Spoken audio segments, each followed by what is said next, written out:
Hey, it's your boy Jim CB, man. We're back with another video for the channel. Man, I'm Tabernacles and your boy Weezy.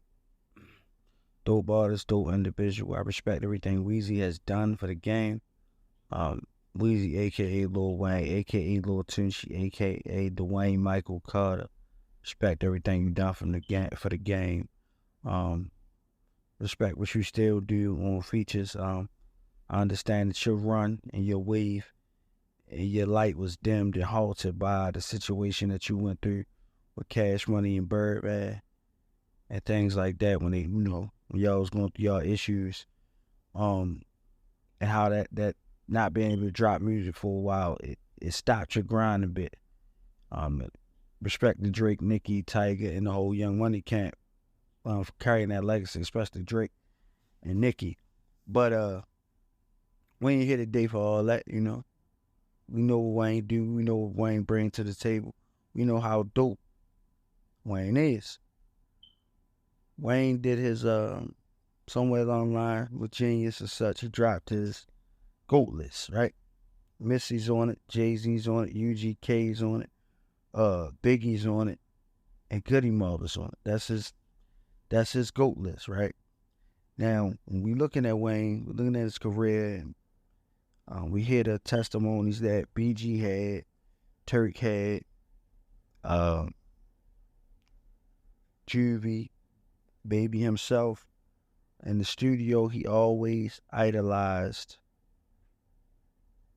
He always had an up top flow. When it comes to stuff like Jay-Z, the Philly rappers, he loved a lot. You could tell when you listen to Wayne. Sometimes you hear those influences. Now it's way more Wayne than the influences, but the influences are always there. Just from the rhyme patterns, the rhyme schemes, the way that he chooses to do things, the way that he decided that he wasn't going to write no more, which made, I guess, his workflow easier than just, oh, I'm going to write a whole bunch of raps all day, so I'm going to do is write raps. Sometimes you can write on paper, sometimes you can write in your head. As an artist, however you create and come up with your creativity, that's your thing, that's your sauce, that's your flavor, that's what you do. And nobody can do you like you do you, but you are who you are as an artist, and you are so who your influences are. So it's a merger, it's a mixture. It's like, hey, if my natural style mixed with what I learned from this person, this person, this person, and this person, it's all rolled into one and makes something different and unique. Nobody really knows where it comes from until it's too late to stay with Wayne's sauce and claim it for your own.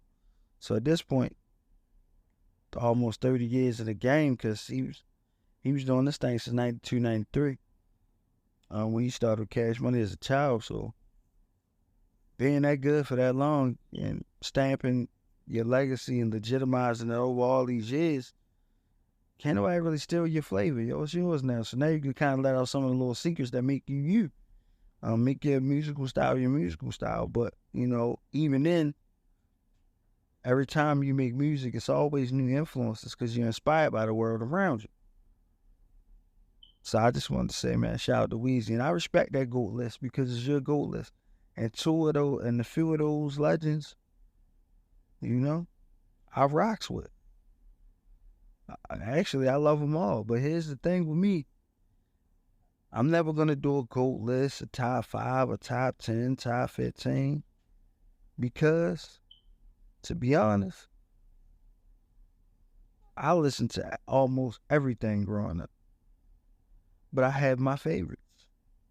And my favorites do one or multiple things very well on a very high scale.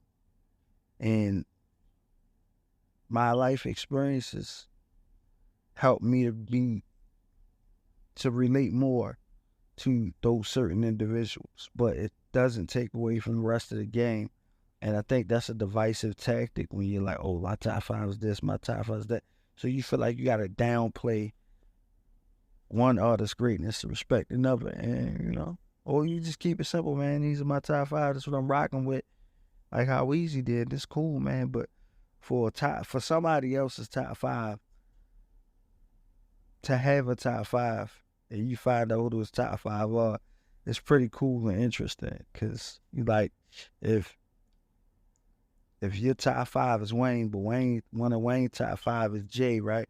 And then Jay-Z top five might be a Rakim, Cool G Rap, or whoever else, or maybe Big Jazz, or maybe Sauce Money. He looked up his peers, because sometimes that can happen too. And then, then some OG on the block that we never met, that might be Kane's favorite. You know what I'm saying? So it's just cool to see where this thing tracks back, man. But it's another Jim's TV production, man. See you later. We out. Peace, love, and happiness.